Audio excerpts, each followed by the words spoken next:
Hola familia, ¿qué tal? Hoy les traigo un nuevo video. Decía Benito Juárez que la emisión de las ideas por la prensa debe ser tan libre como es libre en el hombre la facultad de pensar. Antes de comenzar, quiero agradecer a todos los que me han dejado sus opiniones sobre la directa que hice con Eliezer y también volver a agradecer a Eliezer por esa oportunidad. Las opiniones que me dejan me sirven de mucho. En su mayoría son positivas, pero incluso las que son críticas también son constructivas y me ayudan muchísimo a superarme y aprender muchísimas cosas. También quería agradecer a Rodislán González, a Jorge D., a Alicia Santalla, a Leonel Martínez y todos los que me dejan comentarios y sugerencias, que sepan que los sigo leyendo todos y tomo nota de todas las recomendaciones que me dejan. Hace unos días que me he propuesto hacer un video sobre los héroes del Escambray, esas primeras y prácticamente únicas personas que se han enfrentado con las armas a Fidel Castro. Pero algunos hechos históricos, familia, a veces es necesario contarlos siguiendo un orden cronológico. Y no se puede hablar sobre el Escambray y desmentir todo lo que nos han contado sin antes hablar de la libertad de prensa en Cuba. Todo lo que los cubanos de dentro de Cuba sabemos sobre la lucha del Escambray, lo sabemos por la prensa revolucionaria, con la manipulación y mentiras que esto trae implícito. Por eso es tan importante, por eso se impone, antes de hablar de todos estos hechos históricos, que hablemos primero de la prensa en Cuba y de cómo fue intervenida por el desgobierno revolucionario.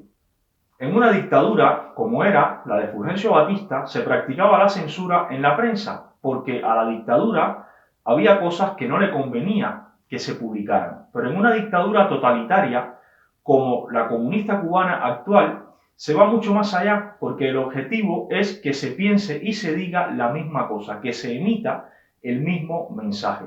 Es por ello que durante la dictadura de Batista coexistían muchos medios de comunicación en Cuba, aunque alguno de ellos era censurado en algunas de sus publicaciones por el gobierno militar de Batista.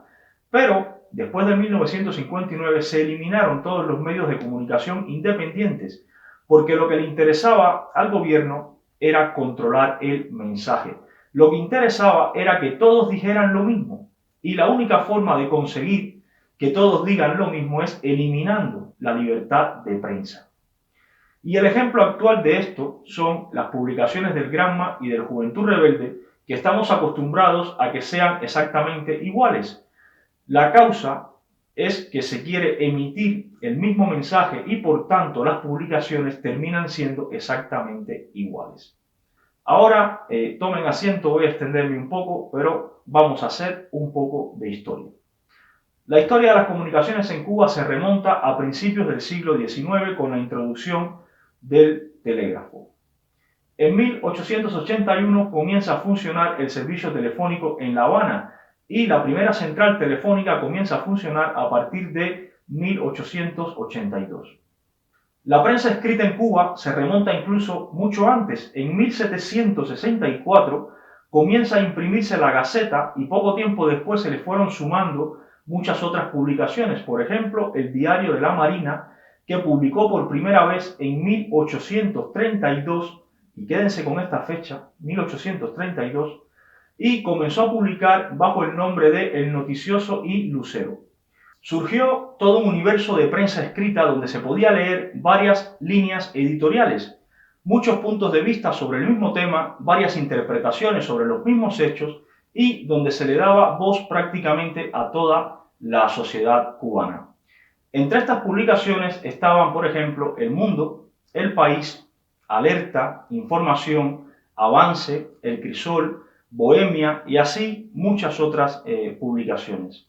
En Cuba también se publicaba prensa escrita en otros idiomas. Por ejemplo, en el idioma inglés se publicaba The Time of Cuba, que estaba en Zulueta 24, The Havana Herald, que estaba en O'Reilly 34, The Havana Post, que estaba en Prado y San Lázaro, Havana Telegraph, que estaba en O'Reilly 11, The Havana American, que estaba en Obispo y Bernaza, y luego en el Prado, y así pues un grupo de publicaciones en otros idiomas. Las relaciones con Estados Unidos tuvieron como consecuencia que se instalaran en Cuba varios cables submarinos que conectaban La Habana con Cayo Hueso y mejoraban así notablemente las comunicaciones de Cuba con el resto del mundo. Para 1958 había en Cuba, escuchen esto familia, más de 70 diarios, más de 20 canales de televisión y 106 estaciones de radio, 24 de ellas FM. Es evidente que con este panorama había una variedad informativa importante en Cuba. Había una gran variedad de medios de comunicación y aunque existía censura por parte del gobierno de Batista, es indiscutible que existía una prensa variada, independiente y en cierto grado libre. Fidel comienza la lucha armada y, como ya hemos analizado en otros videos, comienza a engañar a todo el mundo. Uno de sus principales engaños fue el manifiesto de la Sierra Maestra, que en su punto 8 decía: el gobierno provisional deberá dar garantía absoluta a la libertad informativa, a la prensa y a todos los derechos individuales y políticos garantizados por la Constitución. Este manifiesto lo emitió y lo firmó Fidel en la Sierra Maestra. Y fue publicado por la revista Bohemia, que evidentemente el pueblo al leer esto apoyó a Fidel por este tipo de promesas que hizo. Al contrario de lo que se piensa, no toda la prensa apoyó a Fidel antes de 1959. Por parte de la prensa, Fidel tuvo seguimiento porque, como es lógico, era una noticia. Pero fue un seguimiento bastante neutral, salvo en el caso de Bohemia, que sí apoyaba a Fidel principalmente después de 1959. Fidel, como todo dictador totalitario, siguió algunas pautas desde que llegó al poder para hacerse con el control del país y con el control de la opinión pública. Por ejemplo, eliminó física y o moralmente a sus oponentes. Eliminó la autonomía universitaria con Juan Marinelo como rector de la Universidad de La Habana. Todos sabemos que Juan Marinelo era comunista y como consecuencia de esta eliminación de la autonomía universitaria secuestró una buena parte del pensamiento intelectual cubano y eliminó la libertad de prensa al eliminar toda la prensa libre del panorama informativo del país. Con estas tres pautas se aseguraba controlar toda la opinión pública cubana. Primero, sin enemigos que le hicieran frente. Segundo, sin intelectuales que le contradijeran. Y tercero, sin medios de comunicación que publicaran en su contra. Apenas 2 semanas después de haber llegado al poder en 1959, Fidel lanza la Operación Verdad. En La Habana, en el Hotel Riviera, se organiza una reunión internacional de periodistas y ahí surge Prensa Latina, que es desde ese entonces el aparato de propaganda internacional de Fidel Castro y de la Revolución Cubana. A esta reunión acudieron unos 400 periodistas de América, entre ellos Gabriel García Márquez. El 22 de enero de 1959, Fidel se reúne con los periodistas en el Copa Room y desde ese momento personalidades como el propio Gabriel García Márquez se convirtieron en fieles seguidores de Fidel Castro y en cobardes encubridores de los crímenes de Fidel Castro y del comunismo en Cuba. Nunca ninguno de estos periodistas se ha pronunciado en contra de las violaciones a la libertad de prensa en Cuba. Desde este momento ya Fidel Castro tomó el control de la prensa internacional. Ahora lo que le quedaba era tomar el control de la prensa nacional. Desde el propio 1 de enero de 1959, los rebeldes intervinieron ya algunos periódicos que no simpatizaban con Fidel Castro. Luego, un tiempo después, lo hicieron con todos los demás medios de comunicación. Entre los primeros diarios intervenidos estuvo el periódico Alerta y en sus instalaciones se empezó a imprimir el periódico Revolución, que también se le conocía como el periódico de Fidel, y estaba dirigido por Carlos Franqui, que años después tuvo que salir también al exilio. El director de Alerta era Ramón Vasconcelos, quien había sido mentor de Fidel Castro en 1952, cuando Fidel era colaborador del periódico Alerta y presentó su candidatura a diputado. Esta relación personal a Fidel le importó poco a la hora de intervenir el periódico. Como mismo pasó con Alerta, muchos otros diarios fueron intervenidos y sirvieron para empezar a publicar el periódico Hoy, que era el periódico del Partido Comunista y estaba dirigido por Blas Roca y no se imprimía desde 1947. El 24 de octubre de 1959 ocurre un hecho clave en la historia de las comunicaciones en Cuba. Armando Hart, un joven de 28 años que en ese entonces era ministro de Educación, en la celebración del Día del Reportero, dijo: la objetividad es un mito de la civilización. La única base de la objetividad es aquella que refleja a la opinión pública. ¿Y dónde está la opinión pública? Cuando habla el doctor Castro, lo hace en nombre del pueblo y por tanto expresa la opinión pública. Aquellos que ignoran la opinión pública defienden los intereses de la oligarquía. Lo que vino a decir aquí Armando Hart era que Fidel era la opinión del pueblo y la opinión del pueblo era Fidel. Y los que estuvieran en contra de Fidel eran los enemigos entonces de la opinión pública. A partir de aquí ya se declara públicamente que la única libertad de prensa que podía existir era la libertad de prensa revolucionaria, era la opinión de Fidel. Que el resto de las opiniones públicas era sencillamente el enemigo y, como en las pautas que siguió Fidel que hemos visto antes, a los enemigos había que eliminarlos. Al día siguiente, el periódico Revolución resume las palabras de Hart con la siguiente frase: ser anticomunista es ser antirevolucionario. El 26 de diciembre de 1959, Fidel ordenó que las noticias y los comentarios que publica la prensa libre, que ya no era tan libre después de las palabras de Armando Hart, Fidel ordenó que todos los diarios, menos Hoy y Revolución, que eran sus diarios, todos, cualquier cosa que publicaran, irían acompañadas por aclaraciones de los comités de prensa de cada periódico. Los llamados comités de prensa estaban formados por trabajadores y sindicalistas comunistas y constituían una especie de órgano de censura dentro del propio periódico. Así podrían denunciar algunas noticias que ellos consideraban eran mentira o que se publicaban en contra de la voluntad de los trabajadores y, como habíamos visto antes, según las palabras de Armando Hart, la voluntad de los trabajadores era la voluntad de Fidel. Por tanto, los comités de prensa solo permitían publicar las noticias que eran la voluntad de Fidel. Una de las aclaraciones que se ponían, por ejemplo, decía así: los trabajadores de este periódico advierten que esta información ni se ajusta a la verdad ni cumple en lo más mínimo las más elementales normas periodísticas. Pero como es costumbre en los comunistas, nunca dijeron cuáles eran los trabajadores de este periódico, ni cuál era la verdad, ni cuáles eran las normas periodísticas que ellos seguían. Jorge Sayas, director del periódico Avance, no pudo publicar un editorial porque se opusieron ciertos trabajadores y uno de estos comités de empresa exigió al gobierno revolucionario que interviniera el periódico por ser contrarrevolucionario. El periódico fue asaltado por una turba que se apoderó de las instalaciones, una turba violenta que se apoderó de las instalaciones. Luis Conte Agüero, de CMQ, que era la cadena radial y televisiva más importante de Cuba y amigo de Fidel además, denunció durante un programa de televisión en La Habana el asalto contra la prensa libre.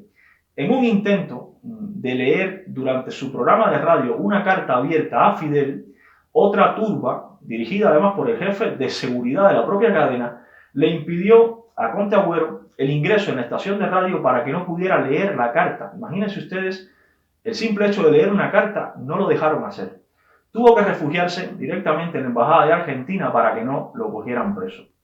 Conte Agüero, el 8 de enero de 1959, Conte Agüero había viajado de Buenos Aires a La Habana en un avión requisado a Cubana de Aviación con los padres del Che Guevara, celebrando el triunfo de la Revolución Cubana. Y aún así, se le trató de esta forma desde el mismo momento en que cuestionó las acciones de Fidel Castro. Este era el valor que Fidel le daba a sus aliados y dice mucho de ese mentiroso que era Fidel Castro. Unos días después de lo que sucedió con Conte Agüero, los dueños de la cadena CMQ fueron al banco a depositar los cheques del salario de sus trabajadores y se encontraron con que la cuenta del banco de la empresa no tenía fondos. Los sindicatos decidieron confiscar la cuenta. Esto, dicho de otra forma, es robar. Lo mismo se hizo con otros 400 empresarios a quienes se les dio 15 días de plazo para demostrar, escuchen bien esto, demostrar que no habían colaborado con Batista. Esto es absurdo. Lo normal es que un tribunal tenga que demostrar que tú eres culpable de algo. Pues ellos, en esa situación, tenían que demostrar que ellos eran inocentes de algo. Esto viola cualquier tipo de principio de derecho. Goar Mestre, uno de los dueños de CMQ, denunció en el programa ante la prensa lo que estaba pasando y tuvo que refugiarse junto con su hermano Abel en una embajada también para evitar ser detenidos. De inmediato, el desgobierno comunista intervino en las instalaciones de CMQ, quedando así intervenida también la mayor cadena de televisión y radio del país. Y así poco a poco lo fueron haciendo con todas las emisoras de radio y televisión de la isla. En cuestión de semanas, los diarios pequeños que aún sobrevivían tuvieron que cerrar a causa de los comités de prensa, las intimidaciones, el asedio oficial, las prohibiciones de los anuncios comerciales que no les permitían publicar anuncios, las cuentas bancarias que se las confiscaron los sindicatos y el propio gobierno o desgobierno comunista, y los ataques de las violentas turbas que tomaban sus instalaciones. Uno de los grupos de choque que más hostigó y violentó a los medios de comunicación fue el llamado Frente Independiente de Empresas Libres, más conocido por sus siglas FIDEL. Increíble, pero así se llamaba. Este grupo era el encargado de ocupar de forma violenta los medios de comunicación y ponerlos a disposición del nuevo desgobierno comunista. Quedaban en pie, familia, para este entonces, dos grandes periódicos.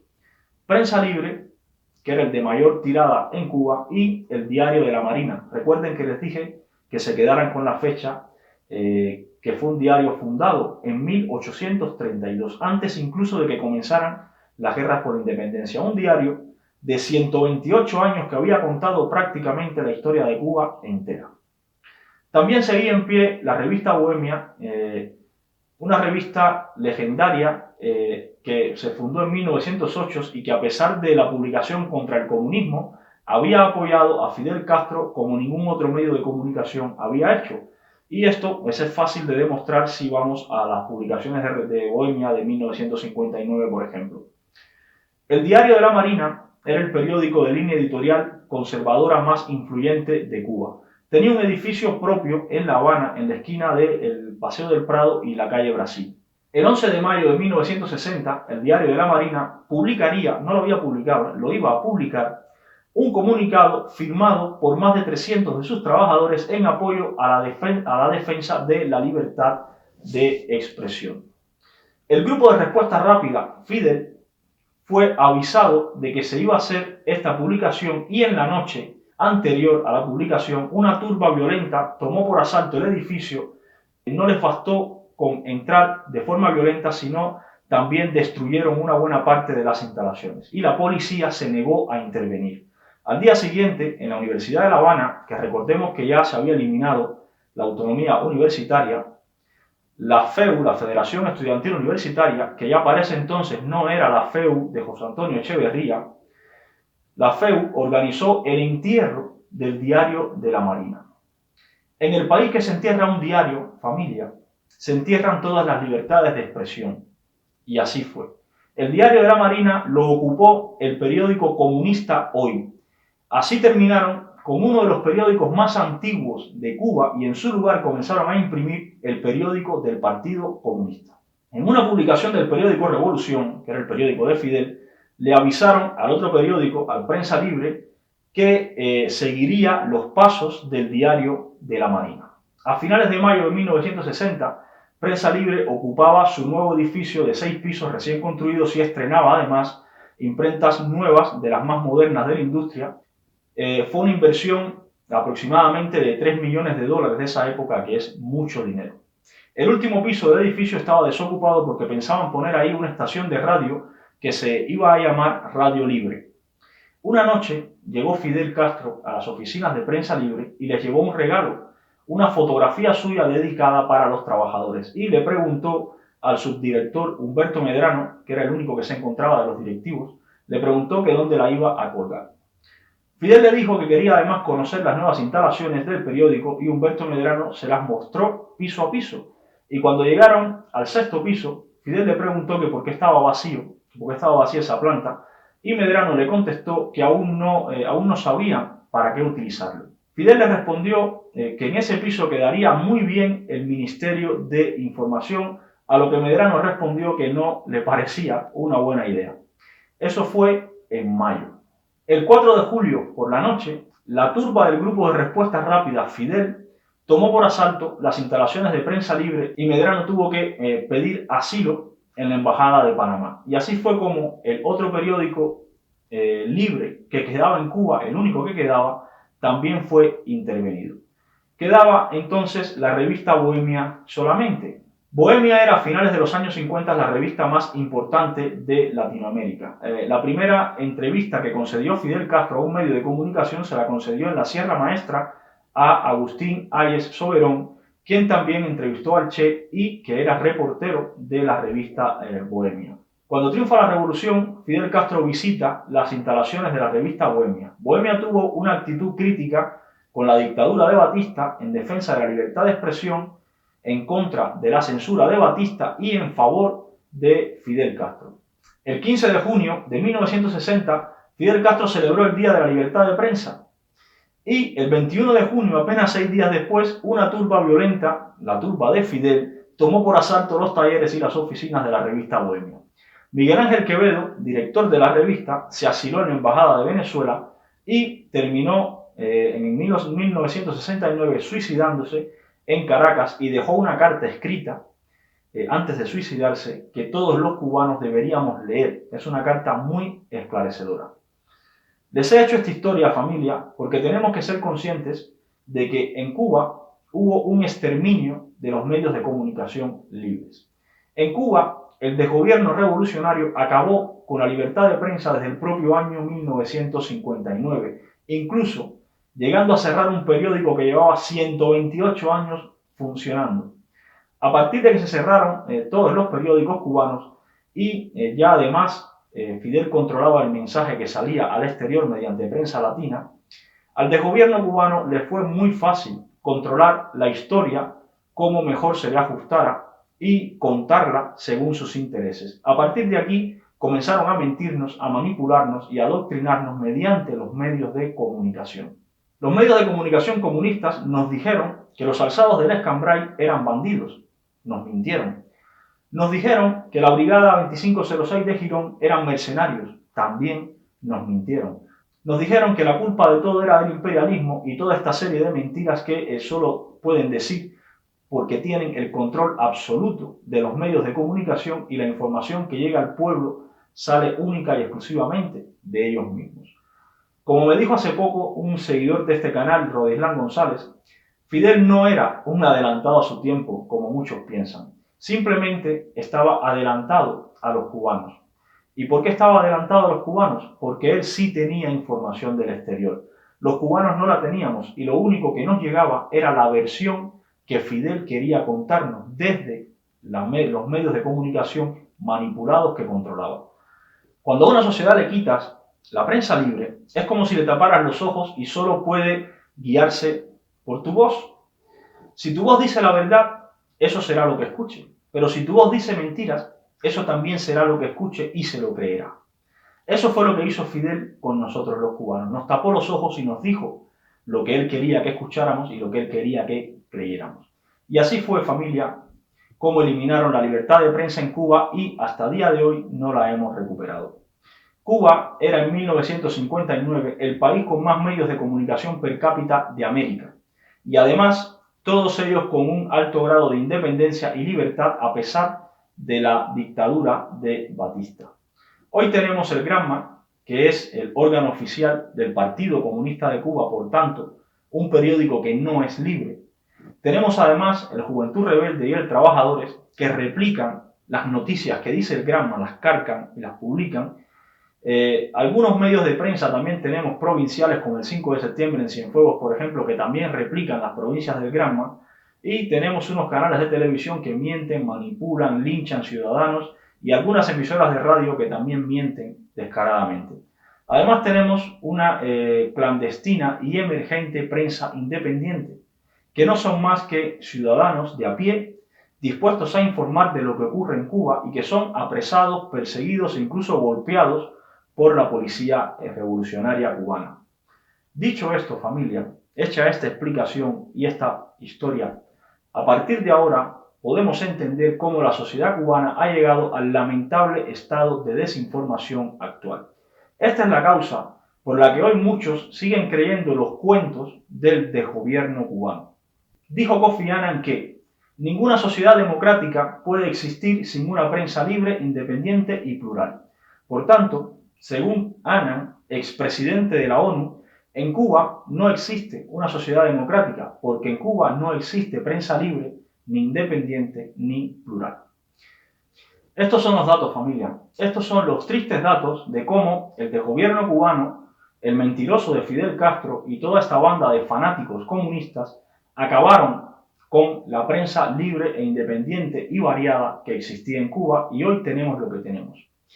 Prensa manipulada. Un saludo, familia. Nos vemos en próximos videos.